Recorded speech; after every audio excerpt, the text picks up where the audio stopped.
Hey there, Goblin Gang. Nico here, finally back. Been pretty busy the past couple of months, finishing up one degree with about a solid 5 weeks of intense final projects, graduating, as you can see by the funny hat and silly dress, segueing into finishing a second degree over the summer. Had a car die on me, been going through the whole job application process, just got one, and I'll be moving in the next couple of months here. Anyway, you probably don't really care about that, but there's at least an explanation for why it's been several months. Let's get to the carriers. I've got a Crye JPC 2.0 in medium set up here with a couple additional bits from Crye, and a JPC1 in small with an aftermarket cummerbund that I borrowed from a friend. If you've ever shopped for a plate carrier or asked for advice about them, I can guarantee you that someone's told you to get a JPC. I'm here to tell you why it's probably not the right choice. If you've spoken to me on Discord or watched my Twitter, link down in the description, you'll know that I've got really strong opinions about the JPC. Just to be clear about something, I only have actual ballistic plates in Sappy Medium and 10x12. To fill out the small carrier here, I cut plate shapes out of cosplay EVA foam. I made a full Sappy size run, including 6x6 side plates, which is great as a prop for talking about different plate sizes or, looking at a different carrier. I don't have full weight plates in the JPC1, but it shouldn't really matter here, and I like having full disclosure. Speaking of full disclosure, I'm entirely unpaid and unsponsored for this. Everything's my own opinion and either begged, borrowed, or stolen, or out of my own pocket. Since Crye hasn't responded to my emails, I don't have specific release dates. I'm working off my personal memory and occasionally checking with some friends. Also, if you found my content interesting or helpful, please drop a like and subscribe to the channel. It helps me out. If you just want to get to my final thoughts, skip to here. Fair warning, it might make a lot less sense than usual to skip ahead. A lot of this will be about what the JPC is made to do and why it's so good at that, interspersed with why it's not good for most people, especially if you're not actually doing that or not entirely sure with what you're working with. Now, let's get tsundere. But also, this tassel is pissing me off, these sleeves are ridiculous, and I'm changing out of this. Okay, that's a lot more comfortable. I'll keep this quick. If you're familiar with tactical gear and haven't heard of Crye, I'd be pretty surprised. They're a well-known, very compliant, high-quality gear manufacturer that's driven the market.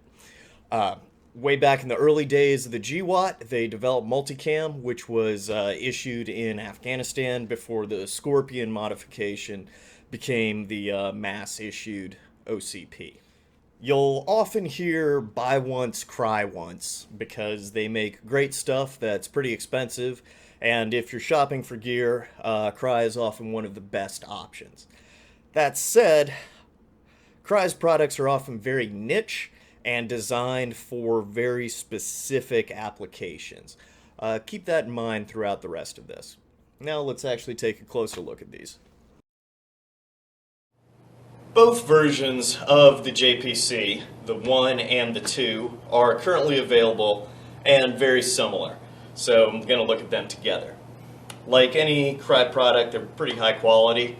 The plate bags fit directly to the plate, with stretch panels around the side and a mesh section at the very top, which relieves a little bit of pressure on your upper chest and gives some breathability while you're wearing it. Plates insert from the bottom here and are secured with a flap. The rear is covered in molly webbing, although the bottom gets taken up with the way the cummerbund attaches. And even though this is an aftermarket cummerbund, it attaches the same way in this corset lace style. And both have a webbing and Velcro combination top panel on the front.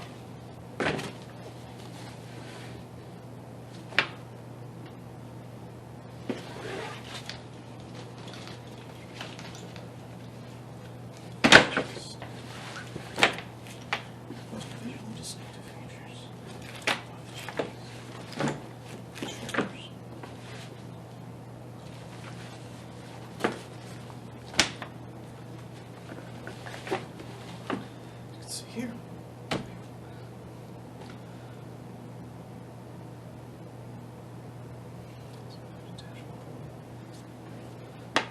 The most visually distinctive features of the JPC are the shoulders and the cummerbund.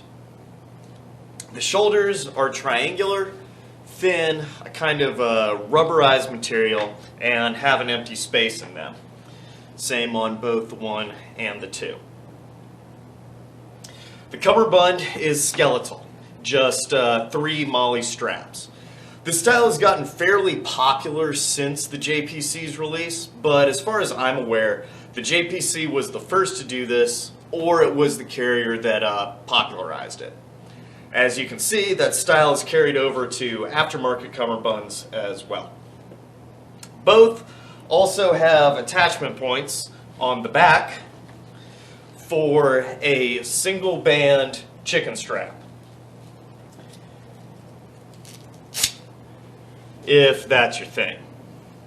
I can't honestly say I'd ever seen it used until recording this clip.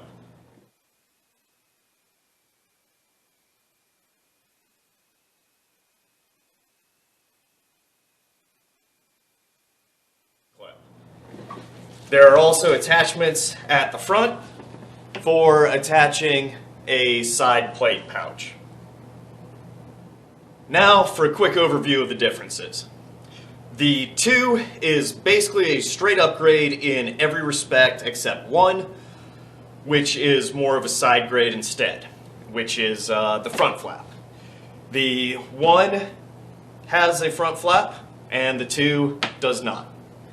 This means that the 1 is more usable out of the box with the integrated 3 magazine panel with Velcro closure and shock cord retention here and MOLLE on the front. The 2 instead has a Velcro panel and a strip for attaching AVS style front panels, which I'll get to in a little bit, plus attachment points hidden under this first loop here for a placard, which you can obviously tuck under that or actually tuck it all the way back inside the plate bag. I don't have the original cummerbund for the 1, and the last time I touched one was about a decade ago. My memory for that time is a little fuzzy, and Crye has updated the JPC1 in that time period. I actually don't know if this is a pre or post update example, so full disclosure there. Either way, both the standard JPC1 and the JPC2 have a 3-band skeletal cummerbund, which is lightweight and, more importantly, breathable while still allowing the user to attach pouches. I vaguely remember the original cummerbund being just 2 layers of webbing, but after reaching out to a friend with a more recent JPC1, he confirmed that there is a stiffener, which appears to be bands sewn in under the outer layer. It's a little hard to get a picture there, sorry. The JPC2, however, uses bands concealed in tubular webbing on the inner layer. It's a little cleaner, and even if it ends up being hidden while you're wearing it. I imagine that both are using the airlight material that Crye advertises with their structural plate care, the SPC. Either way, both allow attachment both inside and outside the cummerbund and provide at least some stiffness and support. I don't want to divert too much to an aftermarket option, but the Tiger Tailor cummerbund takes a different approach.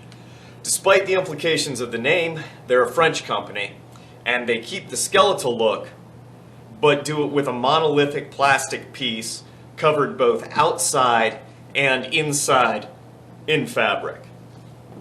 It's much stiffer, especially vertically, compared to the JPCs, and includes ROC tube attachments.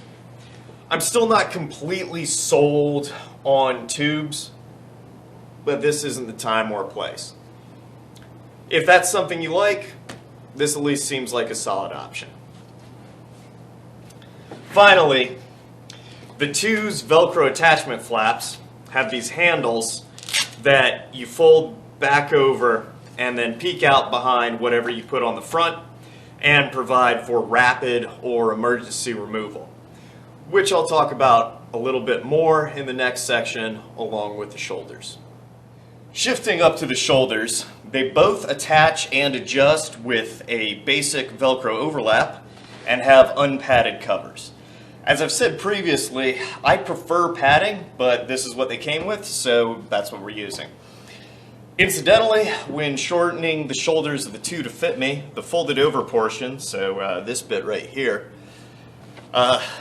kind of works as padding, but honestly that's a bit of a reach, so no. The one has these simple socks. They're tubes that you fit over, and you have to pull the strap through and then kind of yank these out of the way and then adjust them back into place like that. There are also routing attachments here, two on each side, right in there, so you can attach cables, camelback hoses, what have you. The two, on the other hand, uses these trifolds, so it's a little bit easier to adjust and put it together for, what little that's worth. But it lacks the routing attachments. The two also has these dangly pull cords, which are the emergency doffing feature for the shoulders. Let's take a look at how it works along with the cummerbund releases. Grab the handles, pull, grab these, pull.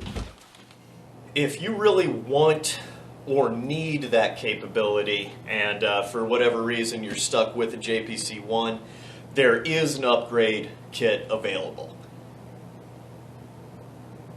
However, when you consider that the JPC2 comes with that capability standard and doesn't have the attachment points here, it really makes sense that the JPC2 is built around getting out of it very quickly and is much more specialized towards that particular kind of user if you need it. Focusing on the back panel, there's two major changes from the 1 to the 2. First is the addition of zippers for detachable back panels. I've said this before, I don't really use them, but they're a cool feature, and if your needs justify the expense for it, absolutely great. Second is adding a drag handle. I haven't mentioned these before, but they're somewhat uncommon on modern carrier designs.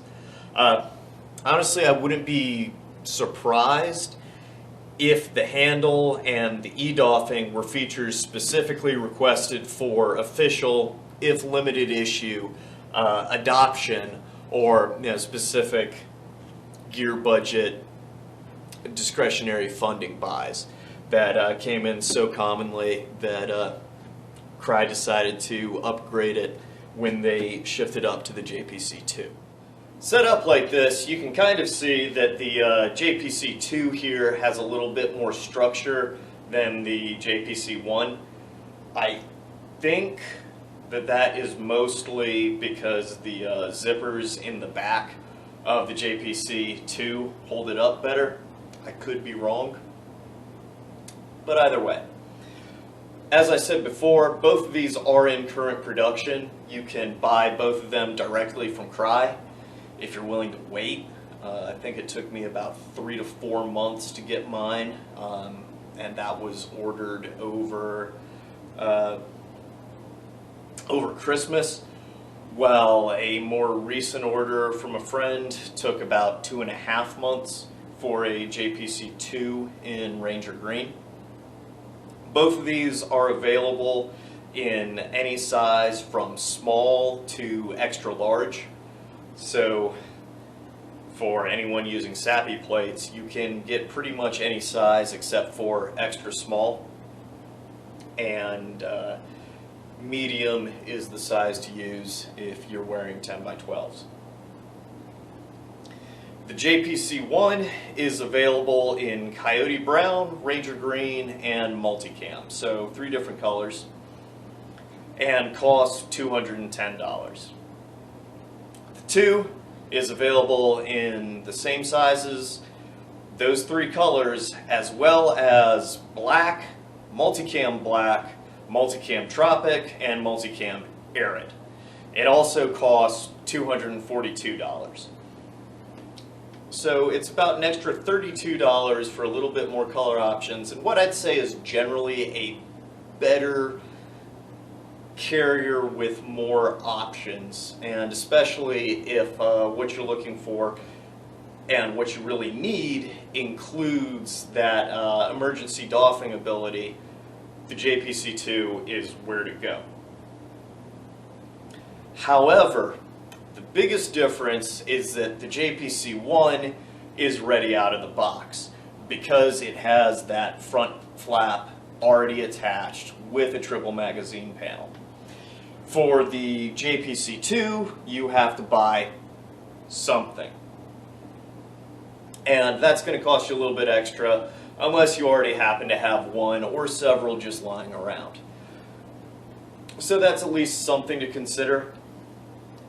Of the 2 carriers, the 2 is definitely more modern, feature-rich, and adaptable.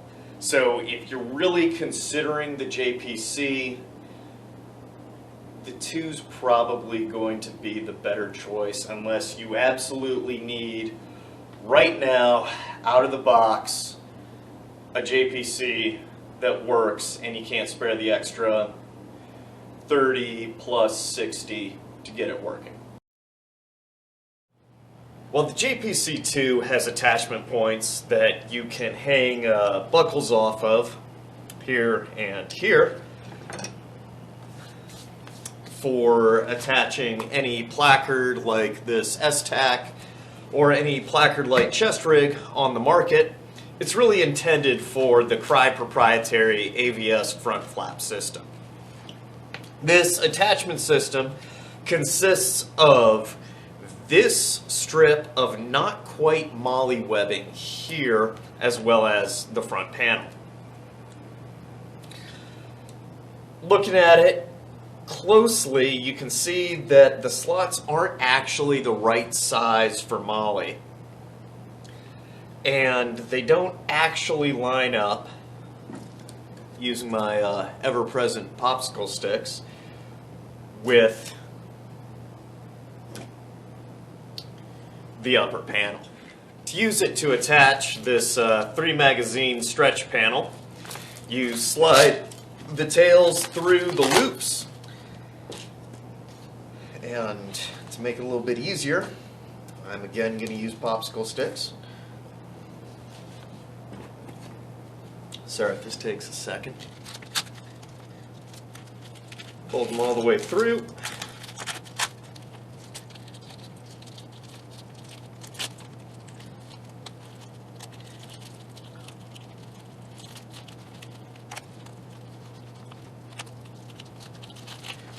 Pull all the straps tight.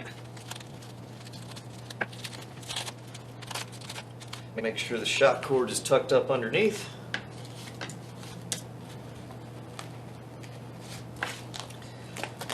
and attach these down on the front panel.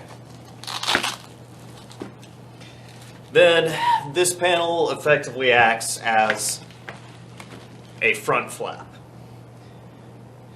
Finally, this snap attaches to a snap here, which is a difference that I missed earlier,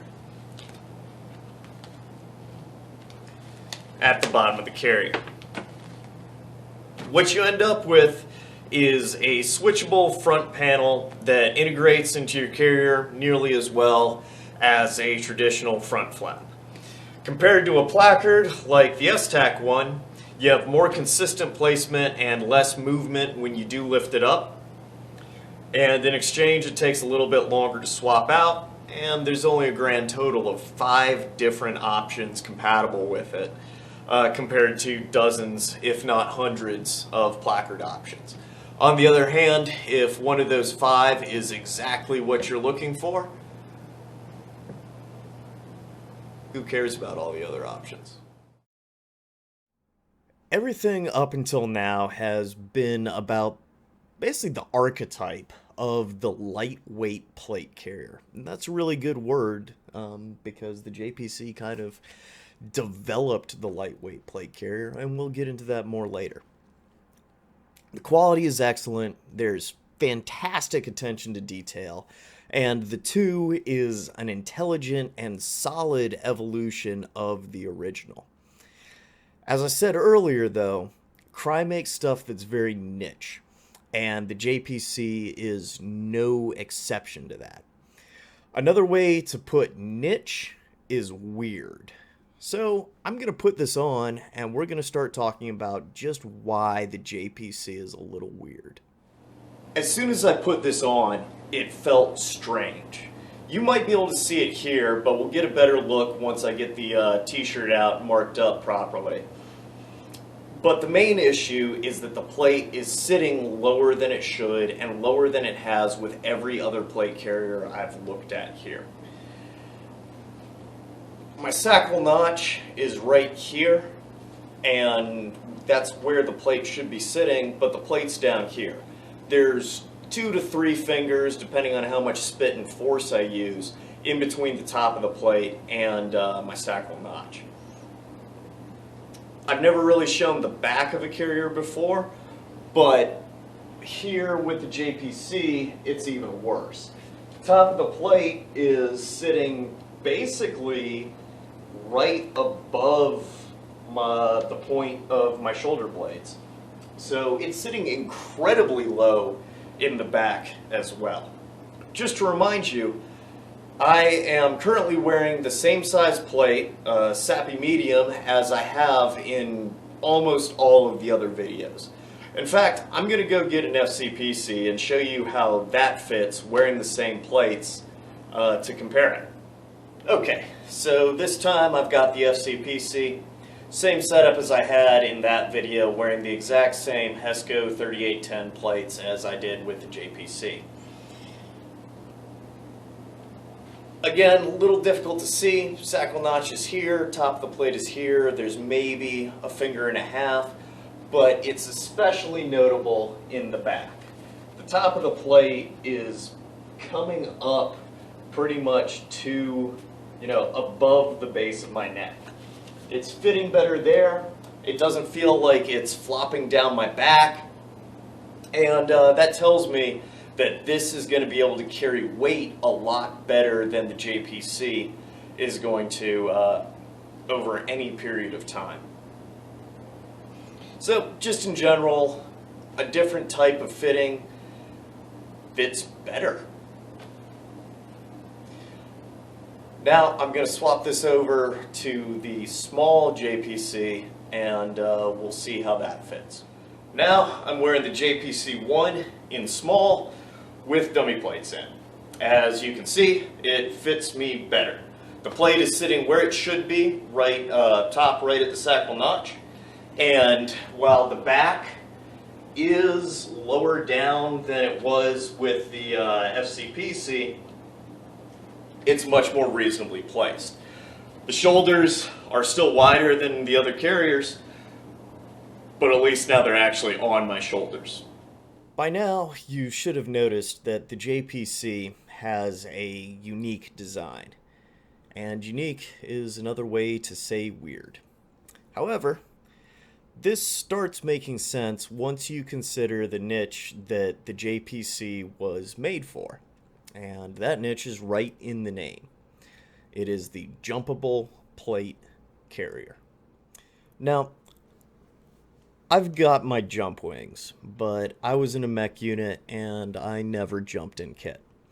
However, I can tell you that a parachute harness is a pretty bulky and restrictive piece of equipment.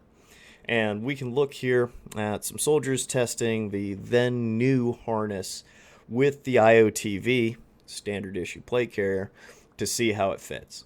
It's got fairly big shoulder straps, chest straps, and then, you can't see it here, leg straps up in your groin when you're wearing it. Those shoulder straps are the important part though. Now, if you consider where those shoulder straps would sit, and then look where the thin pieces on the JPC are, you'll notice that that's exactly where those shoulder straps are going to go. For its specific purpose, the JPC is probably one of the best plate carriers out there. With some competition from the Crye Airlight SPC, which is effectively the same shape, and I'll probably get to one of these days.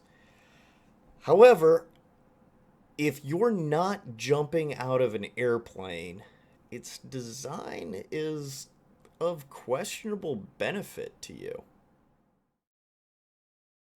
I'm not chalking these up this time because the JPC fits it so exactly. There's no real wiggle space around the edges worth pointing out.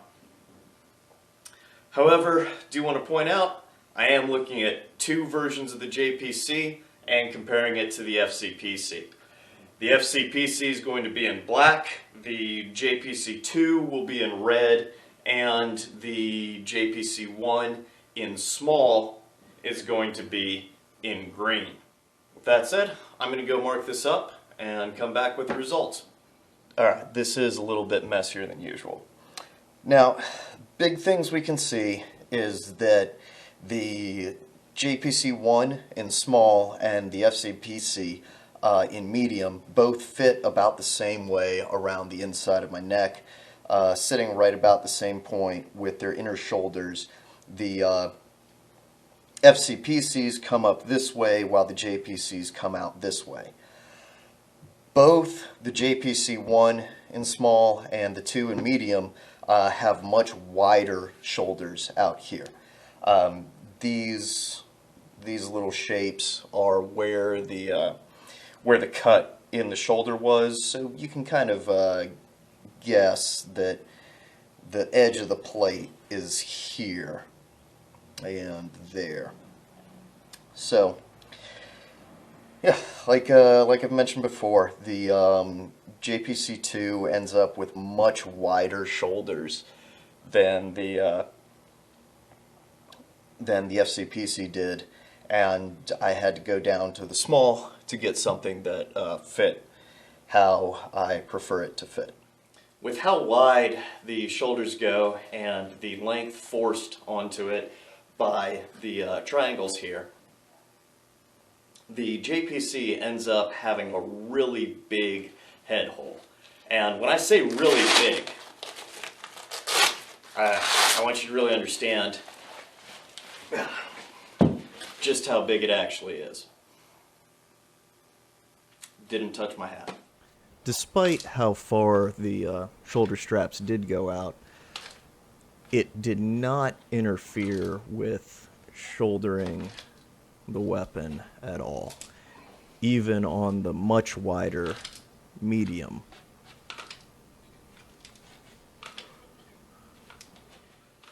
Now I've got the same combat hoodie I always put on and my belt. The small JPC has no negative interaction. As you can see here, I can get around to my rifle magazine just fine. In the back, it's not blocking anything off. nothing's hitting, and over on this side I can get to my handgun just fine. The medium, however, starts running into some issues. As I've mentioned, it hangs down a little bit lower, so it's starting to not quite, but almost bump to the top of my pistol magazines. Coming around, we see it gets in the way of the rifle magazine draw. Probably, if I was really working with this, I'd have to shift my rifle mag a little bit further forward. That would probably make it work. And in the back, yeah, you can see if I lean backwards, it's knocking against that. And that's one of the biggest problems with the back hanging down symmetrically with the front instead of being offset. That said, it is a very nice smooth side, so no problems getting to the secondary, and that's how it fits. To summarize up till now, the JPC is a high quality carrier that fits a little funny. The specific reason for the fit is because it's made for the airborne niche. However, it's also the single most recommended carrier out there, especially for people just starting out in gear. To get into why that is, we kind of have to talk about its history. In my opinion, the modern tactical market really started in the mid-2000s. A lot of things happened right around then, with the key two being the GWAT and then the sunset of the federal assault weapons ban. The market just exploded out of nowhere, and let me tell you, there was some wild stuff going around at the time. A lot of tactical gear memes and ideas coming from that period have really stuck around for a long time. And right around that time, Crye was starting to make waves as the inventor of multicam for the UCP competition, and later their MBAV, the Modular Body Armor Vest. The JPC, this one, was first displayed at SHOT Show 2010 and released the next year. Even at the time, I want to say it was still priced right around $200. And to realize how big of a deal this was, you have to consider what else was available at the time. The market was full of stuff like the Condor MOP-C and similar carriers that just rightfully did not survive through that period. You had rare and overpriced surplus for the real hardcore cloners, you know, the stuff that actually fell off a truck somewhere. And on the other end, so let's say the good civilian side, you had like the Shellback Banshee, the LBT 6094, the Mayflower APC, and some other very similar ones from right about that time period. The biggest change, though, was that the JPC was developed completely without soft armor coverage. This shift in design away from having full soft armor encapsulation is really important in terms of how like the modern gear market developed, and honestly I just don't have enough time to really go into that, but it made for a much smaller and lighter carrier without a lot of the extra bulk or, for example, the extra cost, which we'll look at again in a little bit. Either way, the JPC hit the market like an absolute storm. Even that early, Crye was already known as a super secret squirrel company that made great, if expensive, stuff, and the JPC was something brand new to the market. Lightweight plate carrier, used by the cool guys, that wasn't built around soft armor. You could buy it directly from the manufacturer. You didn't have to deal with some things falling off a truck. And it was reasonably priced, even cheap compared to the rest of the market. Even today, it's priced very competitively. $242 for the placard-ready JPC, so this but stripped, compared to, say, the FCPC, which is $295 to $385, depending on the cummerbund. you go for in the same placard-ready state. For a more direct and internal company comparison, the Cage armor chassis, another Crye vest that came out a little bit before the JPC, cost nearly $2,000 before plates, but it does include full soft armor, and that's one of the other benefits. Without the soft armor, it's a lot cheaper. The more modern AVS, which is a successor to the Cage system there, will cost about a hair over $600, placard ready, and again, no soft armor. With that context, it's obvious why the JPC became so popular. It was first, new, and sexy, with a stack of buzzwords around it that were defining this new tactical market. I won't quite say that the JPC pushed the market in the direction of the lightweight plate carrier, because it really seems inevitable, but it definitely was kind of the point where that was the shift. The $200 price point created a baseline cost for carriers, and the JPC's buzzword feature set is so definitive for modern plate carrier development and marketing that lightweight and breathable are almost meaningless as distinctive descriptors. Either way, the JPC hit at exactly the right time to a market ready for it to become the default suggestion whenever anyone asked what plate carrier they should get. And yeah, there's some good reasons for that. One, the JPC was revolutionary at a key point in the development of the current tactical gear market. Two, the JPC is high quality, with basically the biggest name in gear behind it. Three, the JPC is reasonably priced, especially compared to the rest of the market and considering number 2 back there. All in all, that sounds pretty excellent. So what's the problem? Time for the title drop, and the JPC is not for you. Look, I try to be positive about every plate carrier I talk about here. Up until now, I've deliberately only talked about carriers I already know I like or am coming into completely cold. This video is different. I came into it knowing that I don't really like the JPC, which is part of why I've been accentuating a lot of positives while over-explaining my negative reactions.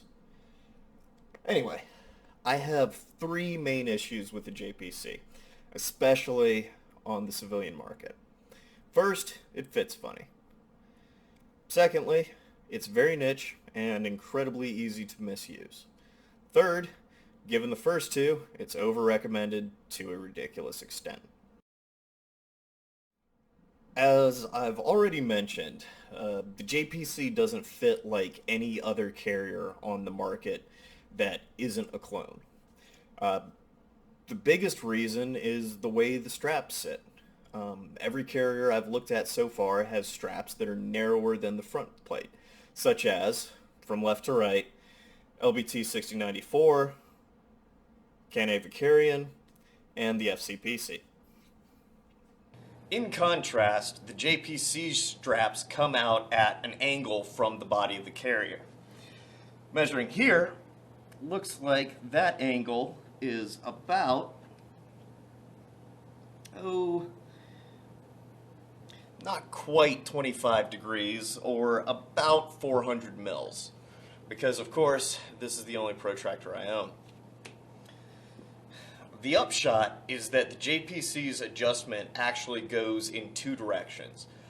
Both up, extending the length or adjusting the ride height, and outwards, putting the straps further out on your shoulders. In fact, if I extend the shoulder straps to where they're not folded over at all, it turns the medium JPC into a saucy little off-the-shoulders number for me that's perfect for a fancy evening out. Finally, the triangle segments restrict how much adjustment you have and create an effective minimum length you can use when combined with the included shoulder wraps. I have reached out to Crye about getting smaller wraps, but I haven't heard anything back yet. What all of that means is that the JPC is a lot more size dependent than most popular carriers on the market. From a military standpoint, where you can swap plates out for only the cost of having to deal with CIF, and you have the full spectrum of SAPI sizes from small to extra large, that's not too bad. Bit of a pain, but oh well. Time and effort consuming, but setting up a plate carrier always does that. I've mentioned it before, but I wore the same small size plate with the SPCS soldier plate carrying system as I do with the JPC here. So if you're in the military trying to swap carriers, that could be very useful for you. However, the sizing causes a real issue in the civilian market.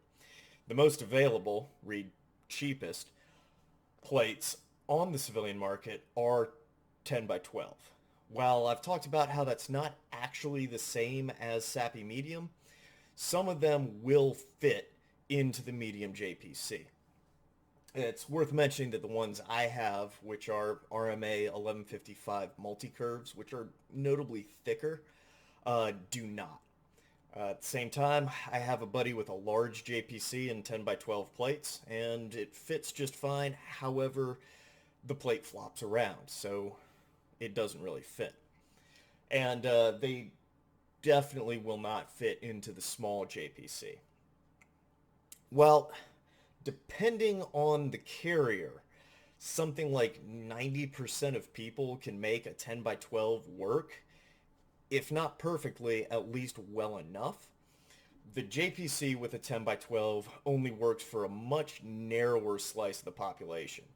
If you're smaller, like I am, and I'm 5'7", weighing somewhere in between 135 and 155 pounds, depending on how much of a beer gut I have on any given day, the shoulder straps of the medium end up just about falling off.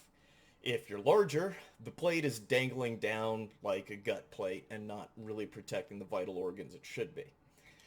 I'll eventually write more about this, and specifically like how important strap positioning is for plate carriers in an article I've been brainstorming and working on. But first, I need to address an elephant in the room. There was originally going to be a visual gag here with a giant pile of plate carriers in the corner, but the original recording dropped the audio for some reason, and so I've had to re-record, and as you can tell by the way stuff's packed in the background, I'm in the middle of moving. However, that big rolling duffel bag is full of disassembled plate carriers. Anyway, I'm not normal in tactical gear market or community. These two are the 8th and 9th carriers I've talked about on this channel, and this JPC2 is the 9th one that I've personally owned. There's 3 more I've spent significant time in while in the military, and 2 I've borrowed for this channel, including this one. And a few others I'm at least somewhat familiar with.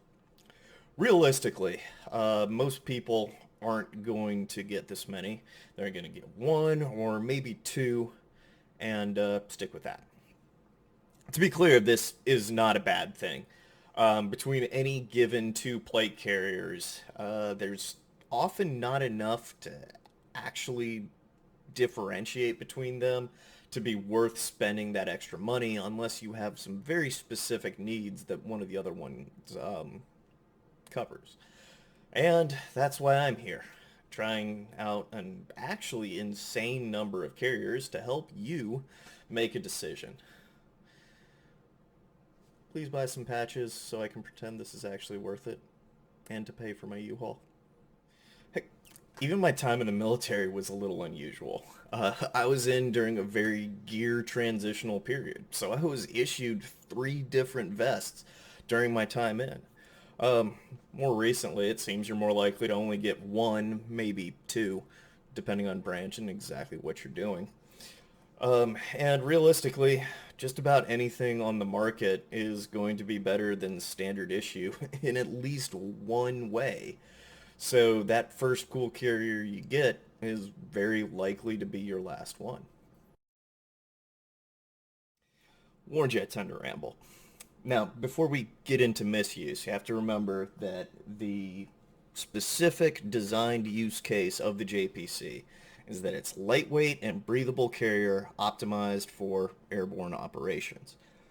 Because it's so specifically designed, there's a very good chance that you're not going to use all of the features or necessarily find them useful.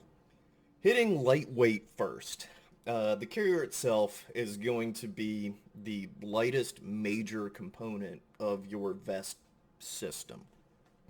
If you want to know more about my opinions there, check out my Plate Carriers as a System article from earlier this year over on Hague Solutions. The relevant part, though, is that my full vest, which is down in that corner, weighs about 35 to 40 pounds fully loaded, and the carrier itself is only 3 to 4 pounds of that. Shaving off the less than 2 pounds to switch over to the JPC here, but leaving the same load on it, isn't going to be a significant weight savings, but without the full structure and support of the QRC there, it's not going to be nearly as comfortable. Put another way, weight is not the only measure of comfort, and if you're not building every part of your kit with reduced weight in mind, a reduced weight carrier isn't going to work well. The JPC's breathability mostly comes from this skeletal cummerbund. However, that is incredibly easy to invalidate, especially with a basic military loadout. Let me swap over and show you what I mean. For example, here I have side plate pouches with dummies in and the Crye embedder pouches, which are empty because I've never actually managed to acquire radios. This isn't a load that's particularly out of the ordinary and is in fact pretty lightweight compared to a lot of setups I've seen people use the JPC with. As you can see, these 2 pouches completely cover the sides and effectively negate the skeletal cummerbund's breathability. If you're going to load your vest down or cover the sides with stuff, you should probably consider a different vest than the JPC. My last problem with the JPC then is that it's become the default plate carrier. I've already talked about it getting recommended a lot, and to be honest, I've been guilty of that. The JPC's distinctive aesthetic shows up everywhere, from novelty beer koozies to showing that the Marines in Doom Annihilation were definitely super cool guys. Don't pay attention to how the carriers are empty and aren't actually fitting anybody. This has somewhat faded recently with the increasing popularity of tubed carriers and more robust social media marketing around tactical gear, but it still lingers over a decade after its release. It's a carrier for a specific niche application that isn't relevant for most people, fits a specific slice of people in any given size, which is further limited if you're going with 10 by 12s, and depending on how you're planning to set it up, it is incredibly easy to eliminate what benefits it does have. I want to be clear. I don't think the JPC is a bad carrier. It's fantastic quality, priced well, and does exactly what it's designed to do. If you're doing airborne stuff, the strap design is fantastic. The lightweight and quick detach features on the two especially are great for maritime. As a lightweight carrier, it's fantastic for very short duration direct action or anytime you don't have to carry a whole bunch of stuff. And you know what? That might include just LARPing around, having a good time at the range. I'm sure not going to judge you for that. Of course, all of this assumes that it actually fits you with a plate you can use. If you are considering either of these, I definitely suggest the upgrade to the 2 for all the reasons I've already discussed. If you take anything away from this video, it's that you should consider the limitations and design philosophy of your carrier and how it interacts with your personal wants and needs. And to stop fucking recommending the JPC like it's the default carrier option, this is after 10 minutes, right? I can say that, right? If you're still watching at this point, thanks a lot. I really do appreciate it. This has kind of been a narrated article, and parts of it were taken from one I've already published, and other parts will be going to one or more I'm working on as of the time of recording this. They can be found at haguesolutions.org. If this video or any of my other ones has been helpful for you, please drop a like and subscribe. That might help this eventually become self-funding, which would be cool. If you can't get enough of me, check out Goblin Dynamics Twitter, and check out the Goblin Dynamics store and pick up some patches to support the channel. There will also be a Twitter thread with links to everything mentioned here. The next video might come out with less of a delay, but as you can see, I'm in the middle of a move. I'm going to a different state, starting a new job, all that fun stuff, so it might take a little bit of time.